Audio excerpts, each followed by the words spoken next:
My name is Jawanda Marshall, and this is my Learning and Literacy Theory presentation. First, I will begin by explaining the difference between a learning and a literacy theory.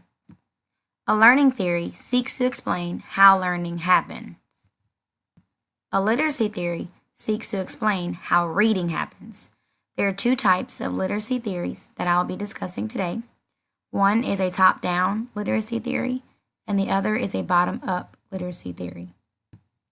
The automatic information processing model is a bottom-up literacy theory explained by David LaBerge and J. Samuels.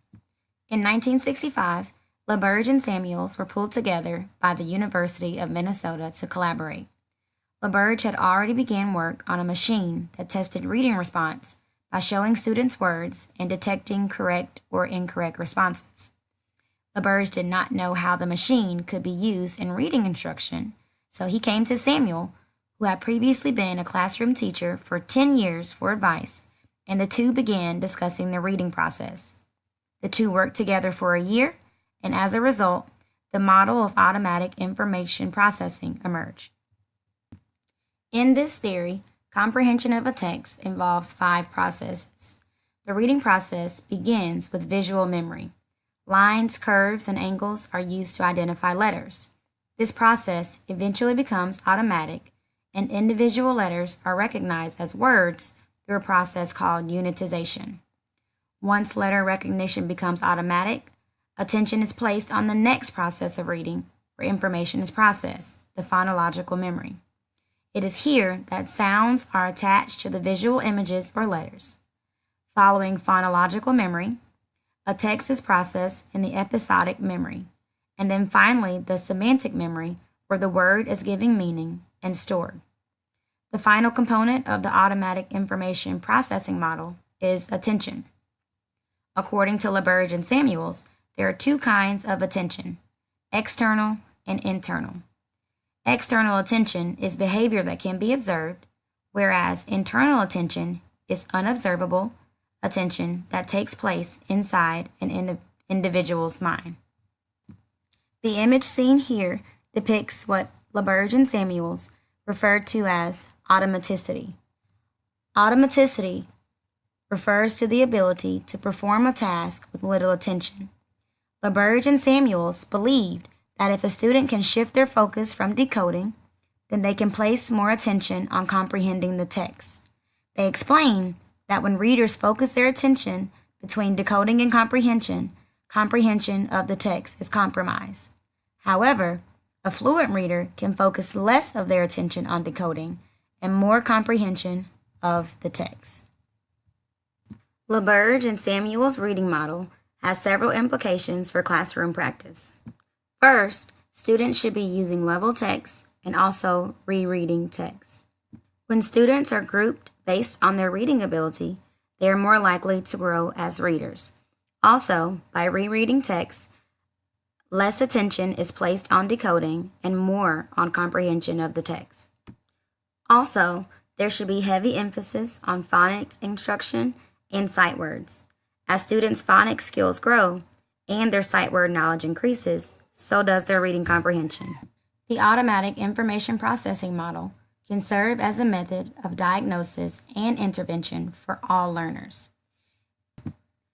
The model explains problems that students encounter when reading related to phonics, vocabulary, and comprehension. If a student is struggling to comprehend a text, then there may be an issue related to phonics where the student is placing too much attention on decoding words. A student may also struggle with comprehension issues related to vocabulary. This can be due to Tier 1, Tier 2, or Tier 3 vocabulary, which in turn affects comprehension of the text. Technology can assist in improving the effectiveness of the automatic information processing model. First, technology is very adaptive. It meets individual learners where they are, and students can move at their own pace. Second, technology is very motivating. Students tend to be more engaged when they are using technology. Whether they are playing a game or reading a book, technology proves to be very motivating to students. Third, technology gathers and processes data. This lessens the workload of the teacher and also pinpoint strengths and weaknesses of the student. Finally, technology is available at all times and meets the diverse needs of students by adding visual, video, or audio when needed. Here, you see all the ways that technology can be integrated into the automatic information processing model. Technology can be integrated into phonics, vocabulary, and comprehension. The next portion of this presentation will focus on literacy theories. The first is a top-down literacy theory presented by Richard C. Anderson, known as schema theory. Schema refers to the knowledge and the way it is organized in the mind. Schema theory has an extensive background, originating in 1926 from the work of Piaget, moving to 1932 with work from British psychologist Frederick Bartlett. In 1984, Richard Anderson, along with David Pearson, expanded upon the work of these previous theorists and provided an explanation for how prior knowledge might influence the acquisition of new knowledge in education and the implications of schema to reading instruction. Richard C. Anderson graduated from Harvard University. He has served as a teacher, school administrator, and an assistant superintendent of schools. He has published over 200 books and articles and was elected to the National Academy of Education and the Reading Hall of Fame. In 1984, he published A Schema-Theoretic View of Basic Processes in Reading with David Pearson. Anderson and Pearson believe that readers have two types of schemata, one for reading processes and the other for text structure. Their theory suggests that readers use previous reading skills such as decoding, inferring, and summarizing that aid in comprehension. Also, readers may have schema for one genre of text over another. An essential part of the schema theory is that schemata changes over time. Schema may change based on three processes: accretation, tuning, and restructuring. Schema theory has had a major impact on reading instruction and has many classroom application. The whole premises of schema theory is understanding that students come with background knowledge. Activating and building a student's background knowledge before learning can mean the difference in comprehending and not comprehending. This can be done by brainstorming, using KWL charts, group discussions, making predictions, previewing the text, and the use of semantic maps. The amount of schemata a student has can greatly affect their learning. Students need differentiation, whether they are a part of general education, struggling learners, gifted, or special education. They all come with different levels of understanding on how to read and write. Schema theory recognizes the role that culture and experience play in creating an individual's knowledge. English language learners may not have background knowledge on certain topics, or their beliefs may cause a different interpretation of the text. This may cause issues with comprehension and should be addressed. These students may also lack in the area of linguistic schema. Linguistic schema refers to the knowledge about vocabulary and grammar. Here you can see how both literacy theories are related and different. Both seek to explain the act of reading. Both can serve as a diagnosis or intervention. The two theories differ in that the schema theory focuses on comprehension of a text being through what is already known about a topic. Automatic information processing model says that comprehension of a text is based on decoding, word recognition, and vocabulary. In an attempt to explain how children learn, there are learning theories. Today, I will focus on John Dewey and his theory of inquiry learning. John Dewey was born in Burlington, Vermont in 1859. He grew up in an evangelical Christian home where his mother worked hard to instill her Christian values and practices into John. As John got older, he later rejected the faith.